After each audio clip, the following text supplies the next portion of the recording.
gotta let it go for a little bit. Hello, this is Jesse Driggs. And this is Madison Donovan. And today we're discussing the Chernobyl disaster.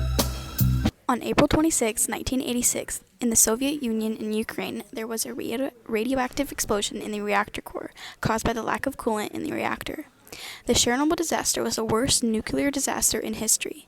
The importance of this Chernobyl disaster was making sure that a disaster to this extent with a nuclear energy would never happen again, also gaining knowledge on what to do and what not to do if this problem like this arises again. The frontier is that the Chernobyl explosion was the first and biggest nuclear explosion in human history. Life in Chernobyl was as normal as it could get, until everyone saw the explosion. Everyone that day went off to their jobs and to school, but that night and into the next morning was a sight to see. One witness said that the explosion was beautiful and that it lit up the sky. People would sit on their balconies and watch, not knowing what it was or what it would do to you if you breathed it in. No one knew anything about the radiation that they had consumed until the following day. No one had let them know. The Chernobyl nuclear power plant had 4 RBMK-1000 reactors that produced 10% of Ukraine's energy. The scientists were producing a test to see how long the reactor coolant pumps could be ran, using electric power from the reactor's own turbine generator under the condition of the turbine loss and no steam supply from the reactor. Yeah, so the test failed and it led the reactor to explode. The release from the reactor exploding started with a nuclear critical accident which triggered an in-core steam explosion, causing an extensive ejection of the overheated core material and extensive burning of graphite and reactor materials over a long period of time. So later on, after it exploded, the radiation had traveled through a lot of different parts of Europe. It mainly affected the areas of Chernobyl and the Soviet Union at the time, causing a lot of medical issues within people. In a few days, in a few months, in years, people died from cancer, all different sorts of things. Madison, how do you feel about that?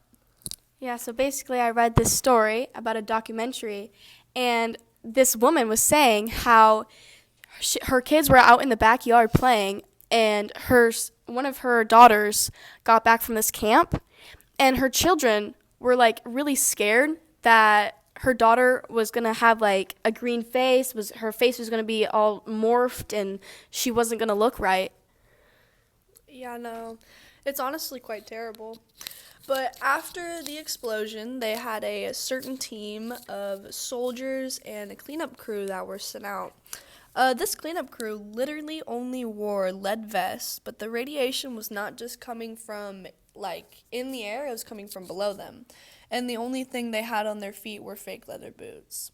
A similar disaster like this happened in 2011 in Japan, the Fukushima nuclear disaster. The causes of Fukushima was a series of tsunami waves that hit the facility where the coolant in the reactor was stored. This ultimately destroyed the whole building, and it was a fiasco. You know, Japan, it was a hard time for Japan to come back from that, and to see it again, it's quite astonishing.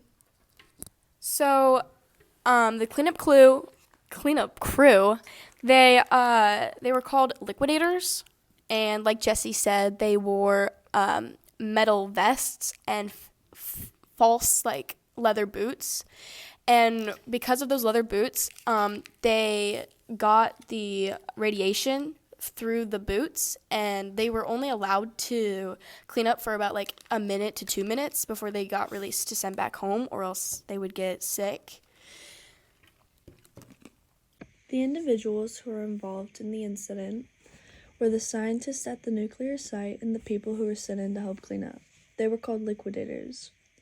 When Chernobyl had exploded, everybody was so confused about what had happened, and most people sat out and just watched the explosion happen. They were breathing in radiation while, quote-unquote, enjoying the beautiful view, said by a witness. The following day, they had sent out 11 buses to evacuate everyone who was around it, and most people were terrified of what would happen to their bodies after breathing in radiation. One lady said that her child made her daughter go out into the yard at night to see if she would glow, and she was only wondering what would happen to her kids and what kind of diseases they would get. How would they grow from this accident? The fire of the explosion burned for 5 days, and over 30 people had died, if not all, Most of the people involved in Chernobyl were sent home after 2 minutes of cleanup because of how bad the radiation was. Soldiers who were helping clean up wore lead vests, but the radiation was coming from not just above, but below.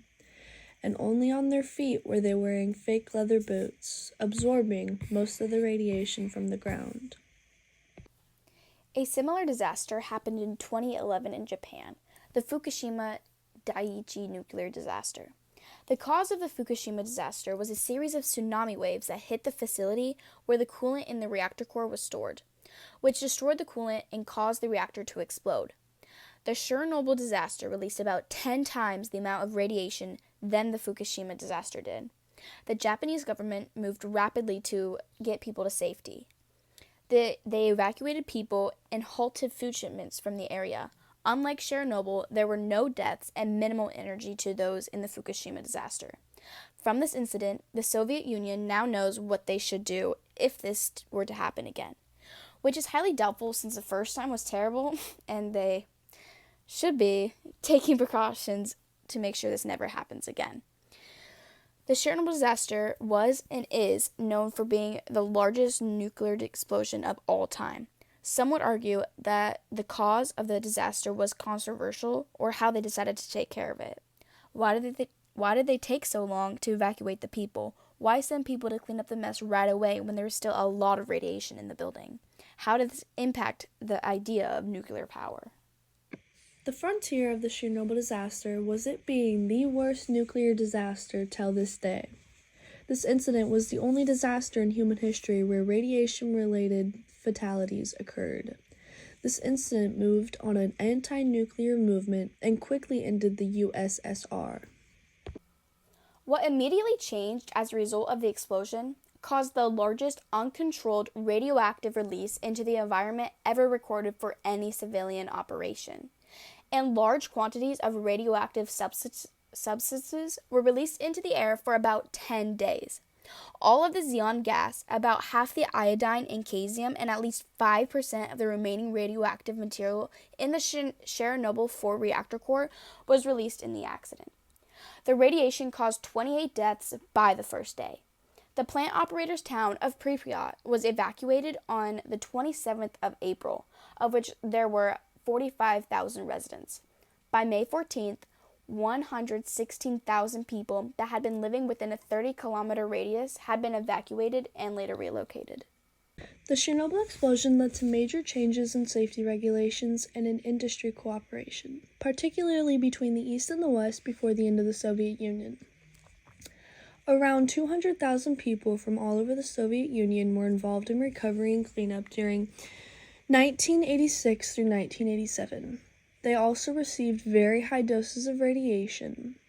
About 5 million people living in the areas of Belarus, Russia, and Ukraine were contaminated.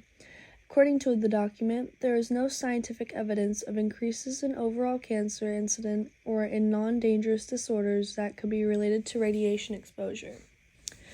Quote, there is little evidence of any increase in leukemia, even among cleanup workers, where it might be most expected.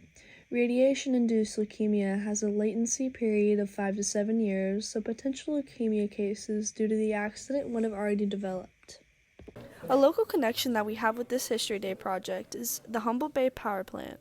There were 2 fossil-powered units, 1 and 2, and they supplied power to the growing community of Eureka, California in the mid-1950s. The 2 fossil units were commissioned and ran for just over 50 years before they were further decommissioned. Unit 3 was commissioned in 1963 and operated as a 65-megawatt natural circulation boiling water reactor. Unit 3 was shut down in 1976 for refueling and seismic upgrades. Repairs subsequently extended the planned shutdown period, and in that interval, significant regulatory changes were made for reactor operation and design. The decision was made to forego further modifications and to not restart Unit 3, and PG&E then shut it down. In 1983, PG&E announced its intention to decommission Unit 3, and then, in 1986, PG&E requested a Nuclear Regulatory Commission license amendment for SAFSTOR, a condition that would permit Unit 3 to store nuclear fuel but not to operate. The license was received in 1988.